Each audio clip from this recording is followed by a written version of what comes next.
Hello my dear student, कैसे हैं आप सब बच्चों। आज हम क्लास 8 के भूगोल का पहले चैप्टर संसाधन का दूसरा पार्ट देखेंगे। पहले पार्ट में हमने देखा था कि संसाधन क्या हैं और संसाधन के प्रकार कितने हैं।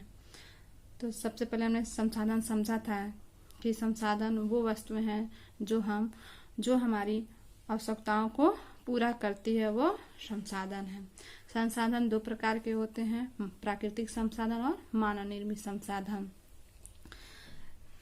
प्राकृतिक संसाधन जैसे वायु, जल, मिट्टी, ये सब प्राकृतिक संसाधन है जो कभी इनको कई तरीके से कई भागों में बांट करके देखा गया, जैसे विकास के आधार पे संभाव्य संसाधन और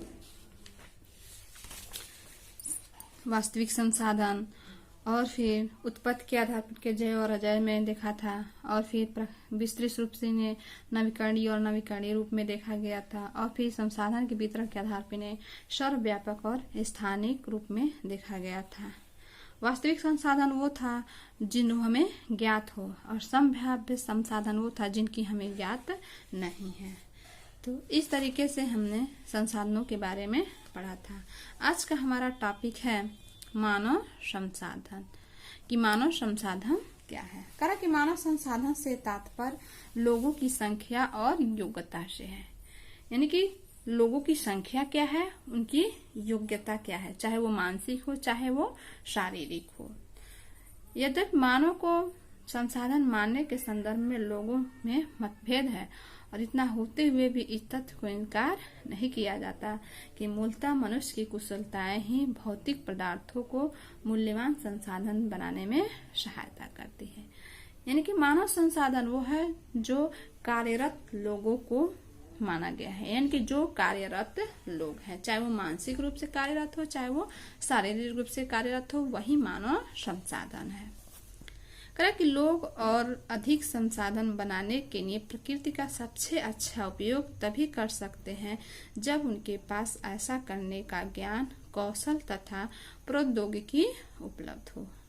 इसलिए मनुष्य एक विशिष्ट प्रकार का संसाधन है, अतः लोग मानव संसाधन हैं। शिक्षा और स्वास्थ्य लोगों को बहुमूल्य संसाधन बनाने में मदद करते हैं।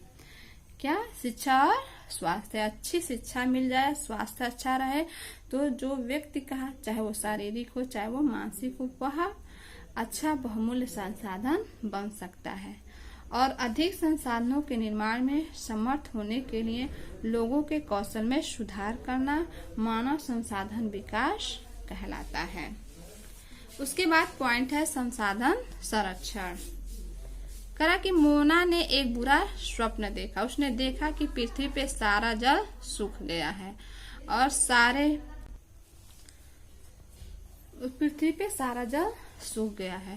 सारे पेड़ कट गए हैं। वहां पर न तो छाया ही थी और न ही कुछ खाने पीने के लिए था। लोग परेशान हो रहे थे और चारों तरफ भोजन और छाया की तलाश में निराश घूम रहे थे। उसने अपनी माँ को सपने के बारे में बताया। उसने पूछा, माँ क्या यह सच में ऐसा हो सकता है? माँ ने कहा, हाँ, यदि हम नवीकरणीय संसाधनों के प्रति सतर्क नहीं रहे। नवीकरणीय संसाधनों का मतलब है जो हम उपयोग कर रहे हैं, जिनके बारे में हम जान रहे हैं। जो संसाधन अभी असीमित हैं और उन्हें प्रयोग करने में अगर हम सतर्कता नहीं बरतते हैं तो ऐसा हो सकता है, तो वे बहुत ही दुर्लभ हो सकते हैं और नवीकरणीय संसाधन निश्चय ही समाप्त भी हो सकते हैं। राजू ने पूछा, हम इसके लिए क्या कर सकते हैं? बहुत कुछ, अम्मा ने उत्तर दिया। आप अपने दोस्तों से बात क्यों नहीं करते?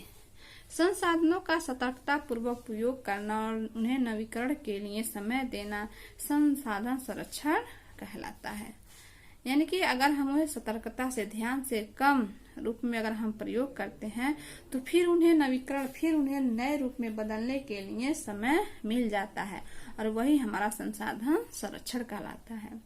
संसाधनों का उपयोग करने की आवश्यकता और भविष्य के लिए उनके संरक्षण में संतुलन बनाए रखना सतत पोषी विकास कहलाता है। यहाँ पे क्वेश्चन में दिया हुआ है कि सतत पोषी विकास संसाधनों का सावधानी पूर्वक उपयोग, ताकि न केवल वर्तमान पीढ़ी की अपितु भावी पीढ़ियों की आवश्यकताएं भी पूरी होती रहें।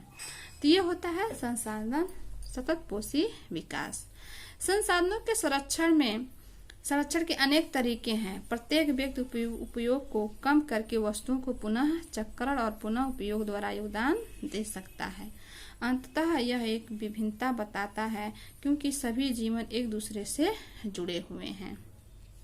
उस शाम बच्चों और उनके मित्रों ने पुराने समाचार पत्रों, व्यर्थ वस्त्रों तथा बांस की डंडियों से लिफाफे और खरीदारी के लिए थैले बनाए। मोना ने कहा, हम इन वस्तुओं में से कुछ वस्तुएं उन परिवारों को देंगे जिन्हें हम जानते हैं। मुस्तफा ने कहा, हमें संसाधनों को बचाना है और अपनी पृथ्वी को संजीव रखना, यह एक बहुत अच्छा कार्य है। जेसी ने कहा, मैं बहुत ही सतर्क रहती हूँ, कागज व्यर्थ न हो। उससे स्पष्ट किया, कागज बनाने के लिए बहुत से पेड़ों को काट दिया जाता है। मैं ध्यान रखूंगा कि मेरे घर में विद्युत व्यर्थ न हो। मुस्तफा ने जोर से कहा, विद्युत जल और कोयले से मिलती है। मैं विश्वास दिलाती हूँ कि घर में जल बेकार नहीं होगा। करा कि जल की एक एक बूंद मूल्यवान है, यानी कि सही बात है, हमें जल व्यर्थ में नहीं गिराना चाहिए। आशा ने कहा, बच्चों ने कहा, हम सब मिलकर के अंतर ला सकते हैं।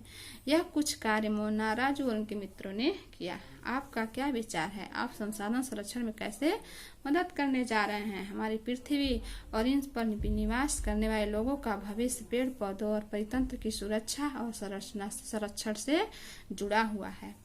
अब यह सुनिश्चित करना हमारा कर्तव्य हो जाता है कि सभी नवीकरणीय संसाधनों के उपयोग और सतत पोषणीय है, यानी कि जो हमारा उपयोग है वह सतत पोषणीय, यानी कि हम उनका संरक्षण करें और उनका उपयोग कम से कम करें।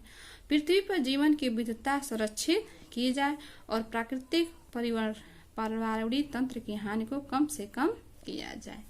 यहाँ पे सतत पोषणीय विकास के कुछ सिद्धांत, यानी कि जीवन के सभी रूपों का आदर और देखभाल, मानव जीवन की कुशल गुणवत्ता को बढ़ाना, पृथ्वी की जीवन शक्ति और विविधता का संरक्षण करना, प्राकृतिक संसाधनों के ह्रास को कम से कम करना, पर्यावरण के प्रति व्यक्तिगत व्यवहार और अभ्यास में परिवर्तन, समुदाय को अपने पर्यावरण की देखभाल करने में योग्य बनाना। यानी कि हम खुद प्रदूषण न करें, चाहे वो मिट्टी हो, चाहे वायु हो, चाहे जल हो, किसी भी चीज से हम किसी तरीके से प्रदूषण को न करें, न फैलाएं, और हम अपने पड़ोसियों से भी प्रदूषण करने और फैलाने से रोक सकते हैं। तो आज का हमारा ये पहला लेसन समाप्त होता है। नेक्स्ट पार्ट में हम नेक्स्ट वीडियो में नेक्स्ट चैप्टर देखेंगे। धन्यवाद।